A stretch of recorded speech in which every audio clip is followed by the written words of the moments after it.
Welcome to another episode of I Know Jax. I'm Joe Talentino. It's March already, can you believe it? Actually, on Sunday, it's time to spring forward a whole hour. This sounds like a really good idea, but for me, not so much. I miss a whole hour of sleep all of a sudden, and somehow it's difficult for me to get back into the rhythm. By the time I figured it out, it's time to switch again. I'll admit it, I'm a bit slow that way, but don't forget to set your alarm clock on Sunday. I wonder how many people are going to go to work late in the morning. The big news for March is, of course, that Jacksonville is getting its own food festival, Gastrofest at Hemming Park on March 21st. So make sure to mark your calendar. I'm going to be there filming a good part of the day, so come by and see me. March is a month of food and drink focus for I Know Jax. Just check this out. Tonight I'm at the Prime Osborne Center for the 3 Square event to benefit Feeding Northeast Florida.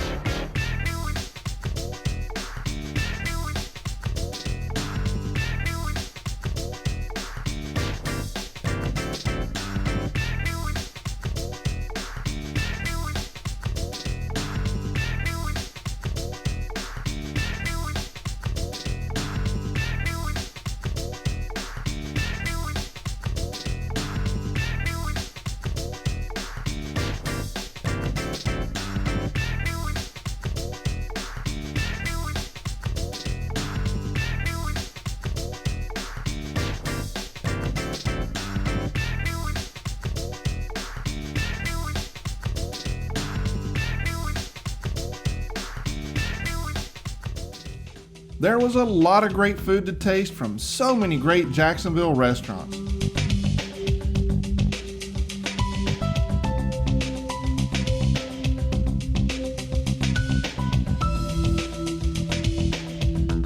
Many of my friends came out to 3 Squares.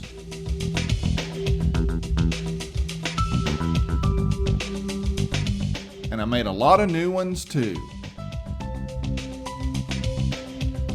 I tasted a lot of food.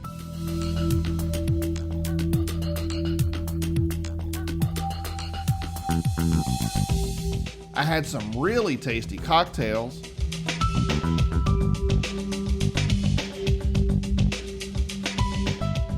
And I had a great time, and I can't wait to do it all over again. Veterans United Craft Brewery in Jacksonville is the new kid on the block, and it's one of my favorites. But this time I went to the brewery to meet up with Brian and James, who are organizing a contest and workshops for home brewers at the upcoming Gastrofest.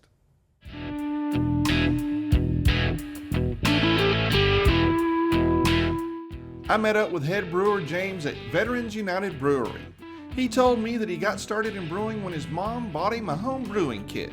I did about 5 batches in my studio apartment in New Hampshire, and but then when I was going to school in Massachusetts, I found out there was a brewery across the street, and just Very strategically placed. Yeah, I mean, Did you move there knowing there was a brewery across the street? I did not. You know, people do that. Yeah, I know, but it was the greatest discovery ever. So, right. Yeah, I just knocked on the front door and asked, what can I do? And hey, I hear you've got beer in there. Yeah, I hear something clinking. And they put me on their bottling line, and I just started loading bottles, and I was hooked. So the rest is history, huh? Many brewmasters I've talked to got started with home brewing, so it must be a good way into the profession. So you're going to be needing more and more people as you go. Yeah, especially when we keep adding more cans to our lineup. Which I keep pushing you guys to do. So, more cans coming, I promise. I have nothing to do with it, but I promise. He's pushing. I love cans because I can't always make it to the tap room. Just saying. It seems to be sort of an odd mix between a mad scientist and a chef. Yeah. I mean, that's how I see it, at least, anyway. I mean, a lot of people don't realize how scientific brewing is. Yeah. I mean, you're dealing with live temperatures and yeast and all that kind of stuff. Yeah. But at the same time, if you can make a soup, you can make a beer. That's what I tell people. Heck yeah. So, yeah. I could be a brewer then.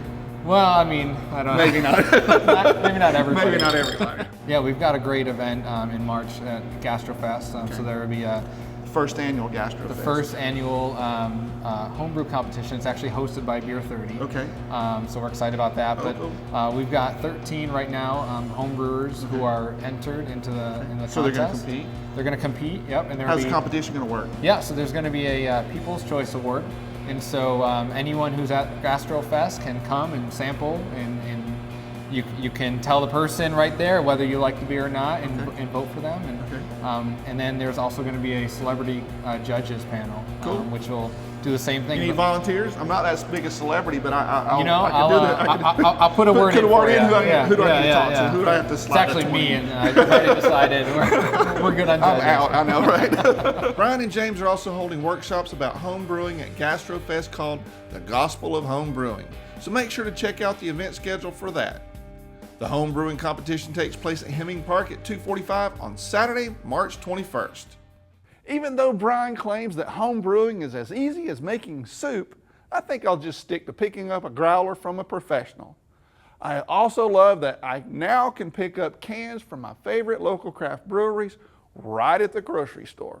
Okay, so we've talked about craft beer and home brewing. Next, we're going to talk about wine. Gastrofest is coming to Hemming Park on March 21st. It will be Jacksonville's own food festival with restaurants, chefs, local food, local craft beer, tastings, and much more. Admission is free. Get the complete schedule at gastrofest.com. Wine has a love-hate relationship with oxygen. In our last episode, we talked about keeping air out of wine, which is what you want to do when you have wine left over and want to save it. This time, we're going in the opposite direction. Now we want to get air into the wine. Go figure.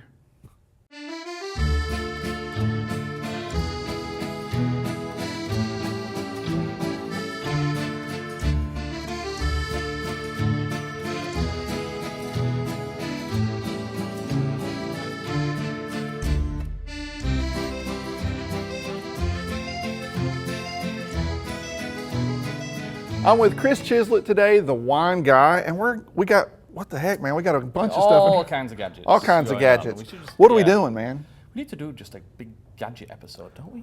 Well, this is a good start, right? We're starting low. And okay, we'll work our way up. Start from the bottom, now we're here. Cool. This is where we're going to do aerating versus decanting. Like, okay. What's the difference? Okay, we hear, sometimes... The idea is to put air in it, right? The idea, in a restaurant, normally they'll decant the wine. Right. It's a little bit more kind of showy, tableside service, fine dining kind of thing. The aerator, think about more instant gratification. That's me, instant gratification, baby. Instant now. Gratification, right? Yeah, exactly. So, a little bit older wines, right? Typically, you get all that gunk in the bottom. The crap, I call it, the crap in the bottom. Got to make sure it comes out in the decanter. So mainly with red wines, you kind of slowly pour it in, and so that's what decanting's for. And we say the red wines, but we got a white wine here, and we're going to do that. Do. Is that seems odd? I know, right? Well, so is that normal? No, the actual reason that I did this, people think about decanting aerating, they only think about red wines. Right. Well, really, a lot of the times white wines would benefit from it as well. It's just most people don't really think to do it. That's the Gary Farrell Chardonnay that we have big, done. Full-bodied. Yeah, nice. It's big. Higher alcohol in your face, oaky. That would definitely benefit from aerating, but people think more red wine. So how does that work? Have a little demo here. Show me. So this is there are 1,000,000 wine gadgets on the market. Oh yeah. I've seen about 1 million variations. So on that's the soiree. It's about soiree, $22 to like $25. Yeah, cool. Exactly. Yeah. So $22 to $25 retail. Nice. This is this looks like a Christmas decoration. Yeah, well, that's the benefit. Okay, gotcha. Looks kind of cool hanging on the tree while you're doing it. So there's the Venturi, this is the Soiree. There's 1,000,001 different gadgets. But the deal with this is I like this because it actually fits in the bottle. Right. So you're not holding something and trying to pour through it. Yeah. So you don't have to have that silly stand and all those things they try to sell you. It's too much for me. But with this, so you can actually just hold it and actually completely invert it, and it's like glug, glug, glug, glug, glug.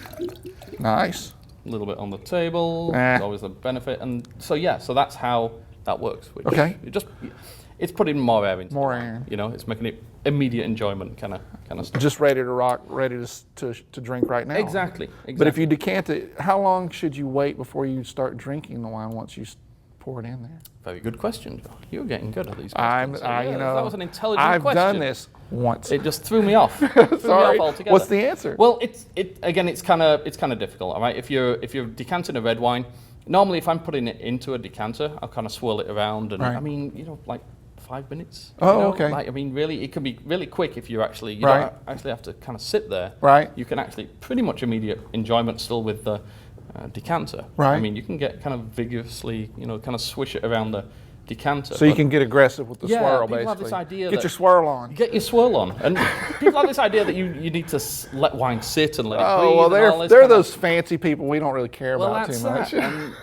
And this is what we're doing here. Is Right. We're letting it breathe by doing that. So Now, I did some research when you told me about what we were going to do today. go on. I'm gonna have a drink Now, while you're talking. on the red wine side, there's a guy named Tim Ferriss. He wrote the book 4 Hour Work Week.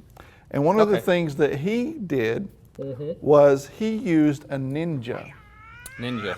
He poured the wine yeah. in there, he went, and it frothed up, and evidently, I haven't tried it myself, it worked really well. Interesting story, and we're going to go off on That's a tangent. fine. I and make love this like a 10, tangent. 15-minute segment. That's right? fine. So it's called hyper decanting. I just talked about Hyper-decanting. hyper-decanting. Hyper-decanting. Didn't even know that. About 3 years ago, I wrote a story for April's Fools. As an April Fool's joke, Quartermaster Sommeliers is introducing hyper decanting as part of their course syllabus, and I made like a list of like five real. fake questions. The Quartermaster Sommeliers actually, I did like a little bit of search engine optimization on it. Yeah. So Quartermaster Sommeliers actually got phone calls. Yeah, I'm sure. Complaining, asking, is this real? Who's this Blah, crazy blah, blah. guy?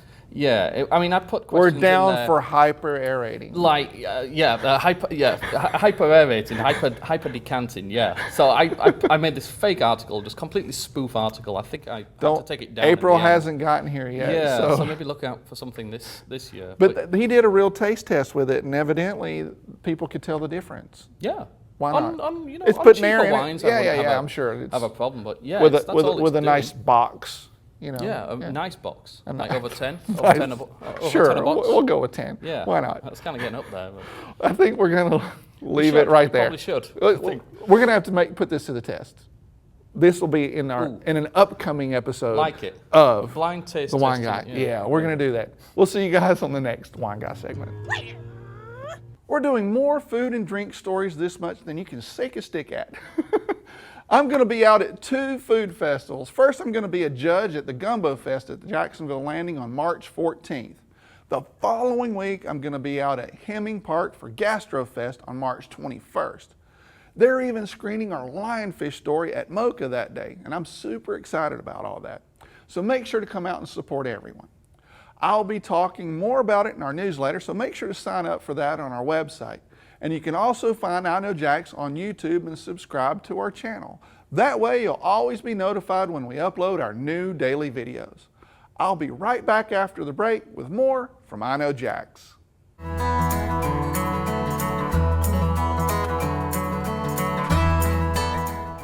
I'm with Mary Jane Culhane Crowley, and we're going to talk about what can be fun on St. Patrick's Day.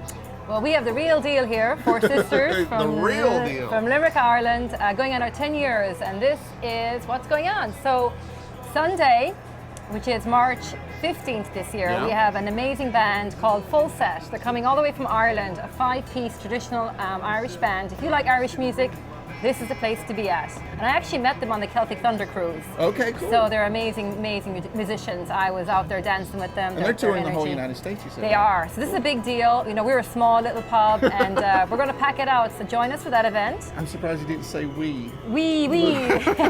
I know, it's still early. You got to get through the first Have another pint. sip, yeah. Yes. And then on Monday, Dublin City Ramblers. These guys have been around a long time. They're the #1 Irish folk band in Ireland. So this is another real deal. Sean McGuinness is a headliner. Okay. Plays the banjo, an amazing singer. So come on board Monday night, and doors open at 7 o'clock. And So also the tent will be up. I was going to say, I wasn't going to let you get away without talking about the tent. That thing's ginormous. And how many, thousands of people does that hold? We hate to say that because the fire marshal will be out, but we pack it out. It's a lot, good right? number. Now, I want you to tell me something because I'm only part Irish, so I don't know all the traditions. Yes. Tell me about St. Paddy's Day. What was it for you in Ireland? What did you guys traditionally do there? It was a family day. I mean, it was a parade. Is it like Thanksgiving? I always look at it Well, that not way. as crazy as Pete's down here, but today, you know, it was a Saints Day, so you know, we're very religious in Ireland, Yes, and I've you know, heard of that. course, Mass is there, and we have a family dinner. But there's nothing like this. Right. We don't dress up in green and have green beer. We're a little bit more all about the You don't traditional turn your parades. rivers green and all that stuff? No. Where did that come from? No idea. And corned beef and cabbage, you don't get that in Ireland. That's just here. That's a made up. Yeah. That's sort of like General Tso's chicken for the Chinese, Absolutely. I think. It's foreign in Ireland. You go to Ireland, ask for corned beef and cabbage, they'll look at you with 10 heads. You're in the wrong country. Yeah, So, exactly. Believe it or not, it's a little bit more lower key. Okay. Kind of like more like New York's parade. Okay.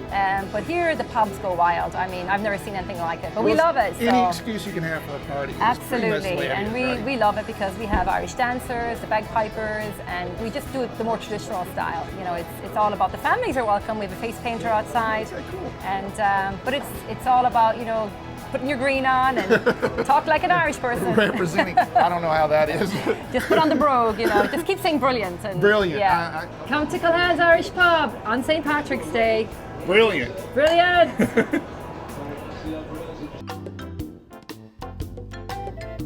The name comes from two main ingredients, okra and filet. Okra we're familiar with here in the South, and filet are ground sassafras leaves. In Bantu languages, which I speak fluently by the way, okra is ki-ungombo. In the language of the native Choctaw people, another language I'm pretty good at, filet was called combo. So that's where they think the word gumbo came from. It's a good thing I'm multilingual, otherwise I'd never make it to the end of this video. No wonder there are as many gumbo recipes in Louisiana as there are cooks. Gumbo is one of those dishes where being authentic seems to be important, but at the same time there's always a new variation. Now I don't know if that's why Finn's Jax decided to have a Gumbo Fest as a fundraiser. Maybe. Last year, 7,000 samples of gumbo were served in 90 minutes flat, and I was responsible for eating my fair share because I was a judge. And I had to taste all of the gumbos, and I'm judging again this year, and I just can't wait. Gumbo Fest is at the Jacksonville Landing on March 14th. Thanks for watching. Make sure to check out my daily videos. I'm uploading new short videos every weekday to my YouTube channel and my website, and you can also find them on Facebook. I'll be back next week with a new I Know Jax episode, but until then, I'll see you on the internet.